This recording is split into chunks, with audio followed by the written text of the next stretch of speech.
और यार लाइफ बहुत छोटी है सारी गलती करके सीखने की, तो मैं उसमें ही अटका रहता था और इस वजह से मेरा पेपर भी छूटा है कई बार। जैसे 2-3 घंटे तक रील्स देख रहे हैं, पता ही नहीं चल रहा टाइम का, रील्स देखने के बाद आंखें दर्द हो रही है तो नींद आ रही है। तो अगर मुझे मेरी इन गलतियों के बारे में कोई पहले बता देता, मुझे कोई पहले समझा देता, तो शायद मेरा सिलेक्शन 1 साल पहले हो सकता था। तो नीट 2024 और नीट 2025 एस्पिरेंट्स को मैं ये 5 टिप देना चाहूंगा। Hi, my name is Garvit. I'm a second year MBBS student from AIMS Nagpur, and I do have a YouTube channel where I post some funny videos, mini vlogs and neat motivation to inspire you guys and show you lifestyle of a MBBS student at AIMS. तो आज मैं share करने वाला हूँ अपनी NEET की journey और बताने वाला हूँ कुछ छोटी छोटी गलतियों के बारे में जो मैंने की थी और मेरा 12th के साथ सिलेक्शन नहीं हो पाया था। और मैं चाहता हूँ इस वीडियो के एंड में वो सारी गलती आप रिपीट ना करें। मैं एक मिडिल क्लास फैमिली से बिलोंग करता हूँ और 10th क्लास के बाद मेरे घर वालों ने मेरे सामने बस 2 ही ऑप्शन रखे थे, या तो मैथ्स का या बायो का, क्योंकि आर्ट्स कॉमर्स का कॉन्सेप्ट तो हमारे घर पे ही नहीं था। तो मैथ्स और फिजिक्स जैसे कॉन्सेप्चुअल सब्जेक्ट मेरे वीक थे पहले से ही, तो मैंने बायो ली और मैं भी नीट प्रिपरेशन करने चला गया कोटा। तो कोटा में स्टार्टिंग के 2-3 महीने तो मुझे वहाँ सेटल होने में ही लग गए और 11th के स्टार्टिंग के चैप्टर्स जैसे NLM, kinematics, work, power, energy, जो पूरी 11th फिजिक्स का बेसिक होते हैं, वो मेरे पूरी तरह से साफ हो चुके थे। और जैसा कि 90% लोगों की 11th बर्बाद हो जाती है, उसी तरह मेरी भी हो गई थी। और सबसे बड़ी गलती मैंने ये की थी कि मैं बैकलॉग को कभी कवर करने की कोशिश ही नहीं करता था। मेरे फिजिक्स में बैकलॉग बढ़ते गए और मैं सारा दिन बायो और केमिस्ट्री पढ़ता रहता था। तो मैं कोटा में था लगभग 2018-2019 के टाइम में। तो एज सच मेरे पास नोकिया 3310 फोन था, कीपैड वाला, तो इतना ज्यादा डिस्ट्रैक्शन नहीं था। और उस टाइम कोटा में साइबर कैफे चलते थे 10 रुपए पर आवर वाले, तो उनसे भी मैं दूर ही रहता था और गर्लफ्रेंड मेरी कोई थी भी नहीं वहां। पर कोटा में जो उस टाइम पे माहौल था वो काफी ज्यादा टॉक्सिक था। मतलब कोटा के दोस्त कोटा में ही रह जाते हैं, ऐसा सुना ही होगा आपने।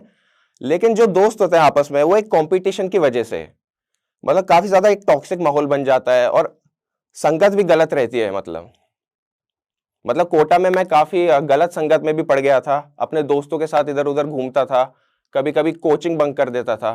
पर ये मुझे काफी जल्दी रियलाइज हो गया, क्योंकि मेरे घर वाले कोटा की कोचिंग्स में लाखों की फीस भर रहे थे। और ऐसा कभी भी अंदर से आप लोगों को भी डिमोटिवेटेड फील हो या फिर गिव अप करने का मन करे, तो एक बार आंख बंद करके अपने घर वालों के बारे में सोचना, उनके सेक्रीफाइस के बारे में सोचना, उनके रिएक्शन के बारे में सोचना जब वो आपको व्हाइट कोट और स्टेथोस्कोप में देखेंगे, और अपनी कॉलेज लाइफ के बारे में सोचना जो आपका इंतजार कर रही है। तो यार कोटा में अगर मैं उसी संगत में पड़ा रहता तो आज मैं एम्स में नहीं होता। आज मैं शायद अपना 4था, 5वां, 6ठा ड्रॉप ले रहा होता। पर भले ही मेरे 11th पूरी तरह से बर्बाद हो गई थी मेरी ही गलती की वजह से, क्योंकि फिजिक्स के काफी ज्यादा बैकलॉग्स आ गए थे और फिजिक्स नहीं हो पाती थी 11th क्लास में, क्योंकि ना इतनी अच्छी गाइडेंस थी। कोटा के क्लासरूम में एक बैच में 150 से 200 बच्चे रहते थे, तो टीचर की इतनी पर्सनल गाइडेंस भी नहीं मिल पाती थी और कोई ऐसा सीनियर भी नहीं था वहां गाइड करने के लिए। पर इस चीज की वजह से मेरा 12th क्लास के साथ सिलेक्शन नहीं हो पाया, क्योंकि फिजिक्स में किसी का सिलेक्शन 12th की क्लास की फिजिक्स नहीं रोकती। क्योंकि 12th क्लास की फिजिक्स तो कोई बोर्ड एग्जाम के प्रेशर से भी पढ़ने लग जाता है। जैसे स्टार्टिंग में मैं आया था तो 11th क्लास की फिजिक्स से मेरे बैकलॉग बनना स्टार्ट हो गए थे। हालांकि वो चीज ने मुझे बहुत ज्यादा प्रॉब्लम दी थी, तब मैंने अपने फर्स्ट ड्रॉप में उस बैकलॉग को क्लियर करने की कोशिश की थी। 11th के टाइम पे 11th की फिजिक्स पे जितना ज्यादा टाइम इन्वेस्ट करोगे उतना ज्यादा बेनिफिट मिलेगा आपको। और मेरी ये गलती भी थी कि मैं बैकलॉग क्लियर करने की मैंने कभी ट्राई भी नहीं की अपने 11th क्लास में। तो जब मैं नीट का पेपर देने गया पहली बार, तो मुझे पता था कि मेरी फिजिक्स तो इतनी अच्छी है नहीं, पर फिर भी मैं एक भ्रम में जी रहा था कि चलो कोई नहीं, मेरी केमिस्ट्री और बायो तो काफी अच्छी है, तो मैं पेपर दे और मेरा सिलेक्शन भी हो सकता है, ऐसा मेरे मन में थॉट था एक। पर वो मेरी गलत फहमी थी। तो जैसा कि मेरा 12th के साथ में रिजल्ट नहीं आ पाया और फिर मैंने ड्रॉप लेने की सोची। और जो गलती मैंने आपको बताई सारी, कि मैंने नंबर ऑफ रिसोर्सेज बढ़ा दिए थे और उन रिसोर्सेज को एंड मोमेंट पे मैं रिवाइज नहीं कर पाया था, इसलिए मेरा सिलेक्शन नहीं हो पाया। और मैंने 11th की फिजिक्स में स्टार्टिंग से ही बैकलॉग्स इकट्ठे कर लिए थे, इसलिए मेरा सिलेक्शन नहीं हो पाया। तो इन सब गलतियों पे मैंने काम किया अपने ड्रॉप ईयर में। जैसे मेरा ड्रॉप ईयर स्टार्ट हुआ, मैंने 11th की फिजिक्स पे बहुत ज्यादा टाइम इन्वेस्ट किया और 11th की फिजिक्स को स्ट्रॉन्ग किया। और 12th की फिजिक्स तो मुझे आती थी और इनऑर्गेनिक केमिस्ट्री में भी मैं कंफ्यूज था अपने 11th के टाइम पे। फिर मैंने इनऑर्गेनिक केमिस्ट्री भी एनसीईआरटी से ही पढ़ी। और जितने ज़्यादा आप क्वेश्चन सॉल्व करोगे, जैसे कभी कभी ऐसा होता है कि हम क्वेश्चन तो सॉल्व कर लेते हैं, पर क्वेश्चन पेपर में मार्क करने के बाद ओएमआर में ब्लंडर हो जाता है। तो वो अवॉइड करने के लिए मैं करता था कि ओएमआर में छोटे छोटे डॉट्स लगा लेता था। इससे क्या होता है कि आपने कोई क्वेश्चन स्किप कर दिया या फिर कोई सा गलत बबल पे डॉट लगा दिया, तो आपको चांस मिलता है वो सही बबल करने का। इससे हो सकता है आपको 5 मिनट एक्स्ट्रा लग जाए, पर ये ओएमआर में एक बिग ब्लंडर करने से तो अच्छा ही है, क्योंकि कोई फायदा नहीं है अगर हम क्वेश्चन पेपर में सारे सही मार्क करें और ओएमआर गलत करके आ जाए, क्योंकि हम नीट में ओएमआर में सिली मिस्टेक करना भी अफोर्ड नहीं कर सकते। तो जब मैं ड्रॉप ईयर में कोटा में था, तो मैंने इन सारी चीजों का बहुत ज्यादा ध्यान रखा, अपने आप को सिर्फ एनसीईआरटी पे फोकस रखा।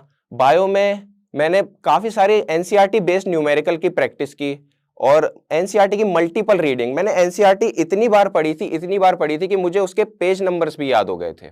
और मोस्टली लोगों के साथ ये प्रॉब्लम होती है कि वो ओवर थिंक करने लग जाते हैं अपने फ्यूचर के बारे में सोच के कि सिलेक्शन हो पाएगा, सिलेक्शन नहीं हो पाएगा। तो ऐसा मेरे साथ भी होता था। पर एक बात है कि ओवर थिंक करके कोई फायदा नहीं होने वाला है। सिलेक्शन आपकी मेहनत से होगा, सिलेक्शन आपकी प्रैक्टिस से होगा, आपके टाइम मैनेजमेंट से होगा। अब नीट एक ऐसा एग्जाम है कि वो 3 घंटे में ये चेक करता है कि आपने कितनी बार रिवीजन किया, आप कितनी चीजें रिकॉल कर पा रहे हैं, आपको कितनी चीजें याद है। क्योंकि 3 घंटे में 180 क्वेश्चंस करना, ये नहीं देखता कि आपकी कैलकुलेशंस कितनी स्ट्रांग है। तो नीट में जितना ज्यादा रिवीजन करोगे, आपको उतना ज्यादा बेनिफिट मिलने वाला है। और कभी कभी मेरे साथ ऐसा होता था कि मैं फिजिक्स के न्यूमेरिकल सॉल्व कर रहा हूँ क्वेश्चन पेपर में, और कोई क्वेश्चन मुझे दिखा और मुझे पता है इसमें मुझे 7-8 मिनट तो लगने ही वाले हैं, तो मैं उसमें ही अटका रहता था, और इस वजह से मेरा पेपर भी छूटा है कई बार। तो अगर आपको कोई भी क्वेश्चन दिखे, आपको पता है उसमें आपको 7-8 मिनट लगने वाले हैं, तो उसे मार्क करो और आगे बढ़ो। क्योंकि अगर आप एक हार्ड क्वेश्चन करोगे तो भी आपको 4 मार्क्स ही मिलेंगे, अगर आप एक इजी क्वेश्चन सॉल्व करोगे तो भी आपको 4 मार्क्स ही मिलेंगे। तो ऐसा ना हो कि आप हार्ड क्वेश्चन के चक्कर में 2 इजी क्वेश्चन छोड़ दें। तो बस ड्रॉप ईयर में मैंने अपनी इन्हीं सभी गलतियों पे काम किया। और यार, लाइफ बहुत छोटी है सारी गलती करके सीखने की। तो बेटर यही होगा कि आप दूसरों की गलती से भी सीखें। जैसे मैंने अपनी गलतियां बताई, मैंने क्या क्या चीजें गलत की जिस वजह से मेरा 12th के साथ सिलेक्शन नहीं हो पाया, तो आप उनसे सीखें और अपनी गलतियों को एनालाइज करें और सेम गलती वापस रिपीट ना करें। तो बस मैंने ड्रॉप ईयर में अपनी उन सब गलतियों पे काम किया, अपनी फिजिक्स स्ट्रॉन्ग की, इनऑर्गेनिक केमिस्ट्री एनसीईआरटी से पढ़ी, ना कि इधर उधर के सोर्सेज से। इनऑर्गेनिक केमिस्ट्री को याद करना स्टार्ट किया, जो उसके एक्सेप्शंस थे जिससे मोस्टली क्वेश्चंस आ रहे थे नीट में। तो धीरे धीरे ड्रॉप ईयर में टाइम निकलते गया, मॉक टेस्ट में भी काफी अच्छे मार्क्स आते गए। और जब मैं नीट का पेपर दे के आया था तो मैं कॉन्फिडेंट था कि मेरा सिलेक्शन तो हो ही जाएगा। तो फिर भी पर अंदर डर लग रहा था कि कहीं कोई छोटी सी मिस्टेक हो गई हो, कहीं 5-10 नंबर से सिलेक्शन रुक ना जाए। इसलिए मैं आया और अपना पेपर अपने बड़े भाई को दे दिया कि इसके नंबर चेक कर लो। फिर उनने मार्क्स चेक करके बताए। पर हमारे टाइम पे क्या हुआ था, नीट 2021 में जब नीट का पेपर दे के आए थे तो एक न्यूज आई थी कि नीट का पेपर आउट हो गया है तो वो वापस होगा। तो मैं नीट का पेपर देने के बाद भी अच्छे से एंजॉय नहीं कर पाया था, क्योंकि मुझे अंदर से लगा था कि मुझे पेपर वापस देना पड़ सकता है। तो वो काफी ज्यादा शॉकिंग, और एक तरह से मैं थोड़ा सा सैड भी हो गया था उस टाइम पे, क्योंकि मेरा पेपर तो काफी अच्छा गया था। लेकिन वो धीरे धीरे वो न्यूज 2-3 महीने तक चली, फिर उन्होंने डिसाइड किया कि कुछ ही सेंटर में कराएंगे, पर वहां भी नहीं हो पाया। और फाइनली मेरा सिलेक्शन हुआ एम्स नागपुर में, जो मुझे सेकेंड राउंड में मिला था। और मेरा कॉलेज का पहला दिन, जिस कॉलेज का सपना लाखों लोग देखते हैं, मैं फाइनली उसमें जा रहा था। और जब मैं कॉलेज में पहली बार एंटर किया तो मुझे रूम अलॉट हुआ हॉस्टल का। तो मैं अपने काफ़ी ज़्यादा दोस्तों से इंटरेक्ट किया, उनसे बातें करना स्टार्ट की कि कहाँ से। जैसे एम्स की स्पेशलिटी ये है कि पूरे इंडिया से उसमें लोग आते हैं। उसमें ऐसा नहीं है कि स्टेट के 85% लोग रहेंगे और 15% ऑल इंडिया कोटा के। एम्स में पूरे इंडिया से लोग रहते हैं, तो ज़्यादा एक्सपोजर मिलता है, हमें बहुत कुछ सीखने को मिलता है। और नेक्स्ट डे थी हमारी व्हाइट कोट सेरेमनी, जिसका हर एक नीट एस्पिरेंट सालों से वेट करता है। तो व्हाइट कोट सेरेमनी में मैंने अपने पेरेंट्स को भी इनवाइट किया था वहां पे एम्स के ऑडिटोरियम में। और वो जो मोमेंट था मेरे लिए, मेरी लाइफ का अब तक का सबसे प्राउड मोमेंट था, जब मेरे पेरेंट्स मेरे लिए खड़े होकर तालियां बजा रहे थे। मतलब जिन्होंने मेरे लिए इतना सेक्रीफाइस किया है, आज वही पेरेंट्स, उनकी आंखों में थोड़े से आंसू थे और वो मेरे लिए तालियां बजा रहे थे। तो ये मोमेंट शायद मैं कभी नहीं भूल पाऊंगा अपनी लाइफ में।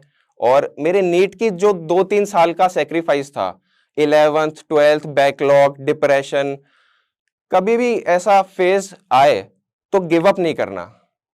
काफी लोग होते हैं बीच में प्रिपरेशन छोड़ देते हैं या फिर वो गिव अप कर देते हैं, भाई मुझसे नहीं हो पाएगा।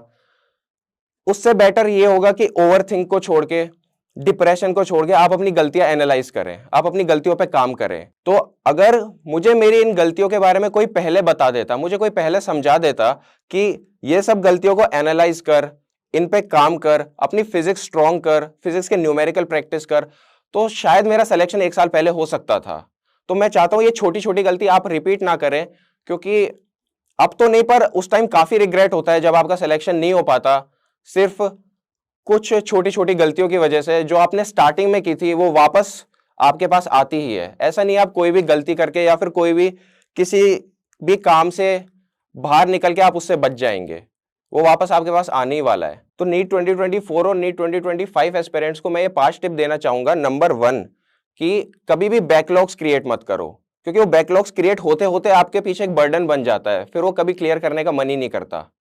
नंबर 2, जैसा कि कोविड के बाद अभी 5th-6th क्लास के बच्चों के पास भी स्मार्टफोन है, तो उस स्मार्टफोन का आप यूज करो, अब्यूज मत करो।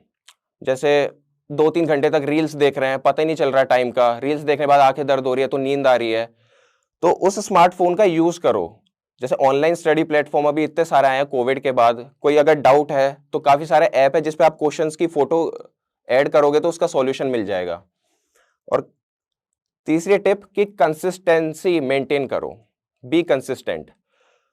अगर आपका किस दिन पढ़ने का मन नहीं कर रहा है तो ऐसा भी नहीं कि आप उस दिन एकदम पूरे दिन ही बैठे हुए हो, चिल कर रहे हो, उस दिन एटलीस्ट आप डायग्राम देख लो, अपने पुराने पेपर एनालाइज कर लो। अगर आपकी कोई नई चीज पढ़ने की मन नहीं कर रहा हो तो कोई पुराना टॉपिक है जो आपका पहले से स्ट्रांग है उसको रिवाइज कर लो।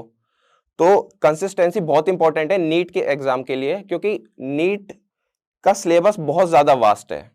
आप उसमें अगर रेगुलर इंटरवल पे रिवाइज नहीं करोगे तो वो धीरे धीरे आपके दिमाग से जाते रहेगा और फिर आप वही चीजें, सेम चीजें आप पेपर में रिकॉल नहीं कर पाओगे। आपको क्वेश्चन देख के लगेगा यार ये मैंने पढ़ा तो था पर अभी मुझे याद नहीं आ रहा। और चौथी टिप, यार कभी भी अपने माँ बाप से झूठ मत बोलो कि कभी बाहर घूम रहे हो कि नहीं मैं तो पढ़ रहा हूं और ऐसा, क्योंकि ये सारी चीजें घूम फिर के आपके पास वापस आने वाली है। कभी ना, मैंने एक न्यूज पढ़ी थी जिसमें एक लड़की ने अपने पेरेंट्स को बताया था कि मेरा सिलेक्शन हो गया है, मुझे ये कॉलेज मिला है, जबकि उसका सिलेक्शन नहीं हुआ था।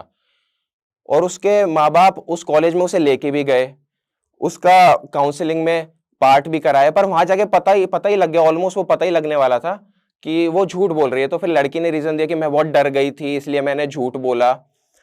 क्योंकि यार हमारे पेरेंट्स हमारे लिए काफी सेक्रीफाइस करते हैं, वो बस हमें व्हाइट कोट में देखना चाहते हैं, स्टेथोस्कोप में देखना चाहते हैं, हमारा एक सिक्योर फ्यूचर देखना चाहते हैं। और 5th और मोस्ट इंपॉर्टेंट टिप, कभी भी फिजिक्स से मत डरो। फिजिक्स एक ऐसा सब्जेक्ट है जो स्टार्टिंग में आपको टफ लग सकता है, सबको टफ लगता है, मुझे भी टफ लगा था, आपको भी टफ लगता है। तो स्टार्टिंग में फिजिक्स को अगर आप अच्छे से मैनेज कर लोगे, उसके कॉन्सेप्ट समझने में आप टाइम इन्वेस्ट करोगे, तो फिजिक्स धीरे धीरे आपको इंटरेस्टिंग लगने लगेगा। और फिजिक्स इंटरेस्टिंग लगने के बाद अगर आपसे न्यूमेरिकल सॉल्व होंगे क्वेश्चन पेपर में तो अपने आप आपका कॉन्फिडेंस बूस्ट अप होगा। तो मैं एंड में बस यही कहना चाहूंगा कि कभी भी गिव अप मत करना। भले ही आप डॉक्टर 5-6 साल बाद बनो, पर डॉक्टर का टैग आपको नीट क्लियर करते ही मिल जाएगा। So thank you and all the best. अगर आपको कोई भी डाउट हो तो आप नीचे कॉमेंट कर सकते हैं, मैं उसे पर्सनली रिप्लाई करूंगा। Thank you.